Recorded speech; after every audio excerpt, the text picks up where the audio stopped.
Kalimti na. Akong katungdanan nagpagtabang sa nagkinahanglan. Dili na mahimong kalimtan. Usa ka dalaygong lakang ang imong gipuhat. Mao nga angay ko magpasalamat. Mahimo pang mapaduol ka.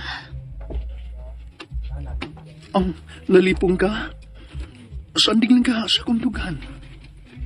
Salamat akong manluluwas.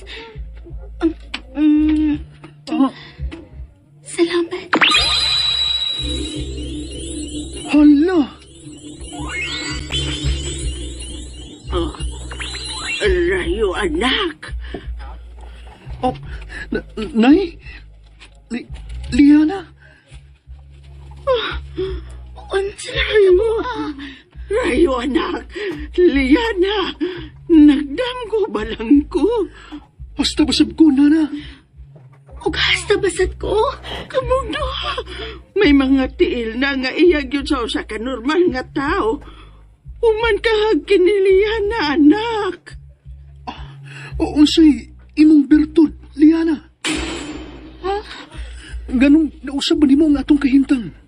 Ganong kalit na wagtang diha ang katunga sa tong langos. Gaiya sa usa ka mananak. Dihang imo kong gihagkan. Kay ang mga buutan ug waysa nga parehas ninyo Rayo. Liana, dako kayo og katungod nga magmalipayon. Mahal nga diwata. Ulod sa gimunduha mga biktima sa pagkasalbahis ni Clena. Ang hara sa mga dautan nga way laing tumong kundili ang pagpangilog sa mga tao nga gipanag-iya na sa uban. Kinsa kung mapakyas na sa iyang tumong, dili siya managana sa pagpasakit sa mga tao nga iyang maibkan, pinaagi sa pagpahamtang og silot sa mga kabahin sa ilang kinabuhi. Pareha sa amahan ni Rayo, ug ingon man sa amahan usab ni Liana nga si Crispin. Duot sa bukog ang kaibog ni Clina sa inyong mga amahan. Pero kay iyang nakita nga hugot yung kininahigugma sa inyong mga inahan, maong kamo ang gidakdakan siyang kasuko o pagdumot. Uy, uwaw. Wa siya'y uwaw. Ang ayan siyang patyo na ron dili na magkasabwag sa iyang kagilad. Tungod sa iyang gibuhat, nahadiin-diin na lang mi sa pagtago-tago si Rayo nga akong anak. Kay naglikay sa mga taong hilaptanon. Mausad mi, naabot mi sa usa ka dapit nga layo sa mga mata sa taong hilabtanon. Tugod kay nahadlok sila si tatay ug nanay nga mamatay raw niya ako. Mawa sa panahon.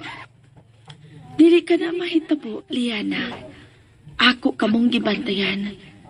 Bisa kanus dili gyud ako itugot nga maamong ang kinabuhi sa mga taong buutan nga parehas niyon duha ni Rayo. Panahon na aron inyo matilawan ang tinuod nga kalipay. Ay, salamat, mahal nga diwata. Salamat, mahal nga diwata. Si Tatay Crispin ug Nanay Amaya, unsa na kay gibati karon? Siguro kit ko nga nabalaka og nahadlok na to ang duha kon, miapas manggalat sila nako sa sapa ug di nako nila makita. Dili ko gustong mag-uol si tatay ug nanay. Gusto kong mupauli. O gusto na sab kong mabalik sa kanina mong pinuyanan. Oo, nana. Pero ato nang iatod si Liana sa ila. Dili ko masugot nga maglakaw ra siyang mag-inusara. Kay tingalig unsay may tabo niya sa mingaw nga agyanan. Andam pa ni mong panalipdan si Liana, Rayo. Oo, mahal nga diwata. Andam ba ni mong isugal ang imong kinabuhi sa usa ka pinuhat nga karon mo lang ikita ug ikauban sa mubo nga higayon sa inyong Pinoy-anan? Oo, mahal nga diwata. Nganong ingon ana man kahugot ang imong desisyon? Dili na ko ikauwaw ang pag-angkon sa kamatuoran. Nga sa una ko palang pagkakita ni Liana, mahal nga diwata.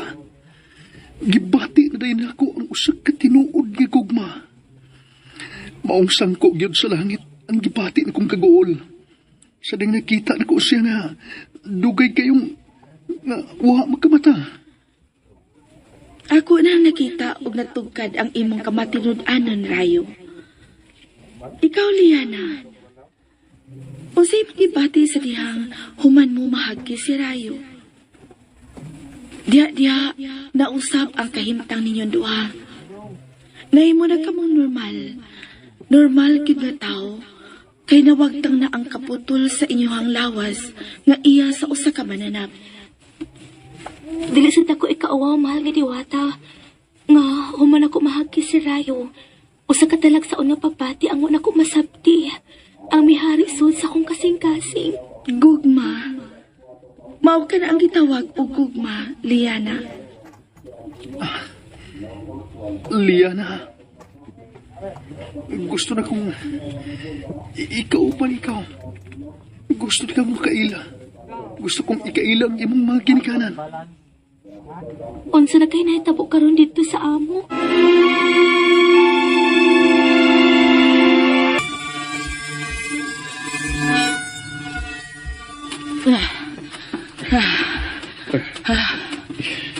Di kapoy ka na kaayo. Mamuhay ka diyot, mahal ko.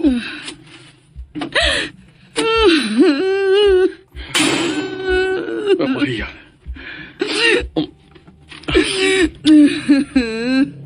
Crispin! Ayaw ko pa kita. Ayaw ko pa kita sige na ng mga luha ni mo. Aron dili ko kawalan og paglaom maya. Nagtikom kong kusog aron nga.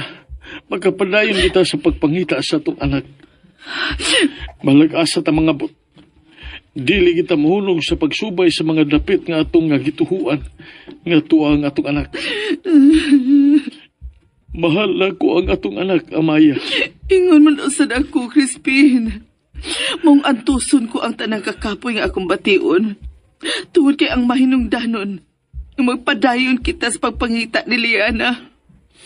Pamatay ko kung dili na ginatoy kita si Liana, Crispin.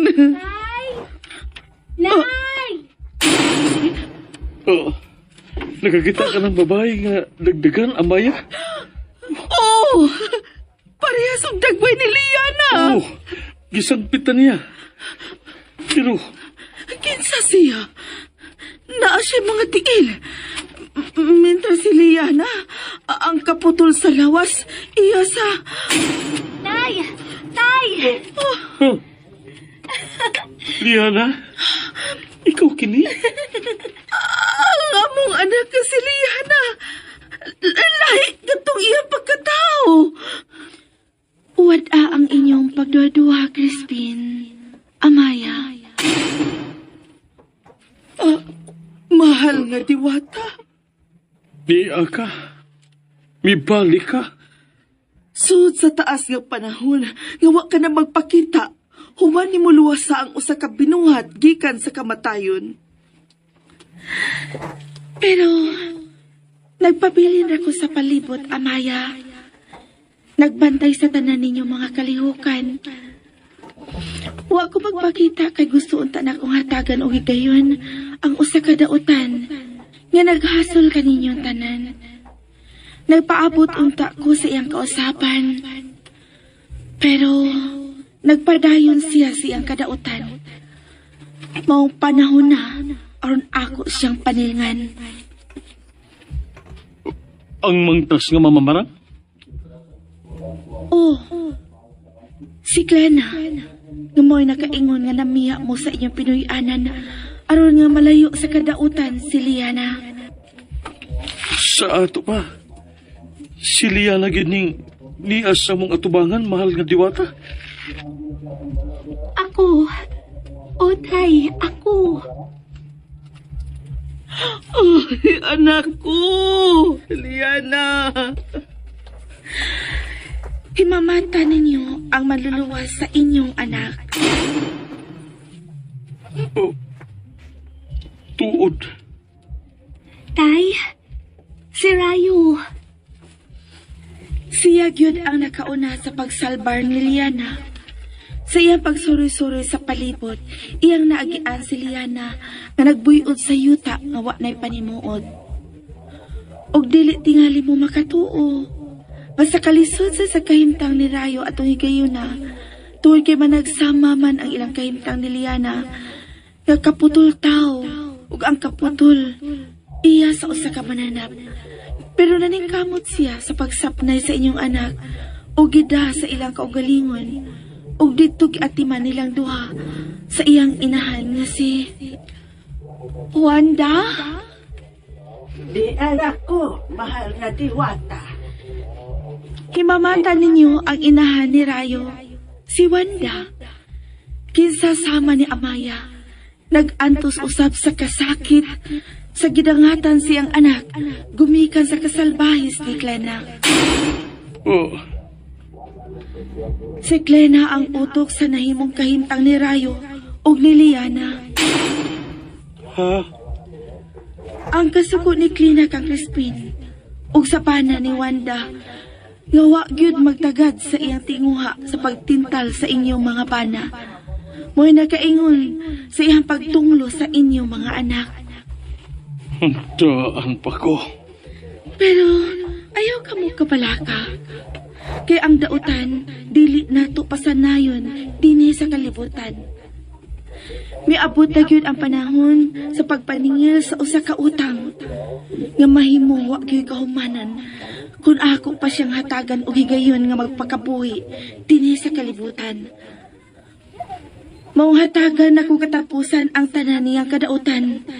Tuod kay wa ni hatagi og bili ang akong tinguha para sa iyang kausapan. Ugma sa sayong buntag, masaksihan sa tanan ang dangatan sa bangis nga mamamarang. Sa pagkakaroon, ako ihatag kaninyo ang higayon nga magkahimamatay kamo. Crispin, Amaya, gusto ba kamo mabalik sa una ninyong Pinoy-anan? Oh, mahal nga Diwata. Ni Diwata. Oh, mahal nga Diwata. Uba nila ni Nana, Wanda o Rayo, mahal nga Diwata. Matuman ang tanan.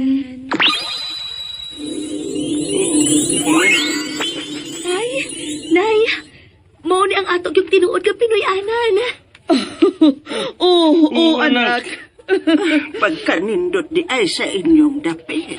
Oo, giisip ni namong paraiso ni Crispin. Pero among gibiyaan sa dakong kasayon tungod sa binuhatan sa mamamarang. Amaya, Wanda, tanawa nga itong mga anak. Tinuod yun, gamura ni og paraiso. Dali, Rayo. Ato na silang biyaan. Manuroy ta sa unahan. Dali. Pag-amping mo, wata masayod kung narabas palibot ang mamamarang. Tingalig, unsa na niya himuong lakang sa babaeng dautan. Amping mo. Unsa ka ang mahimong silot bugti sa iyang kadautan.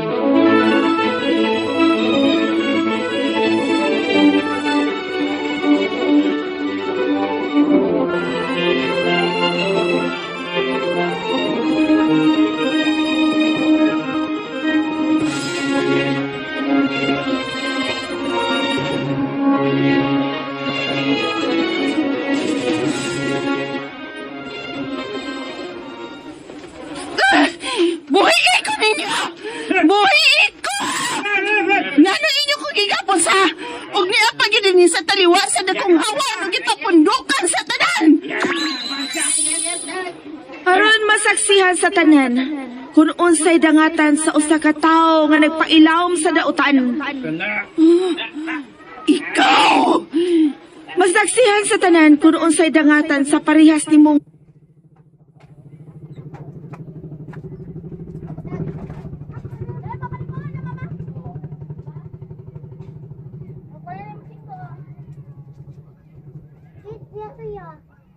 Kinsi, tulura, tulo. Tulura. Tulo, dungagi. Basta isang putira.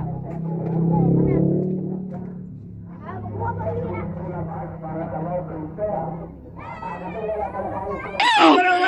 dili mahimong baliwad-on ang hangyo sa kadaghanan. Maong ni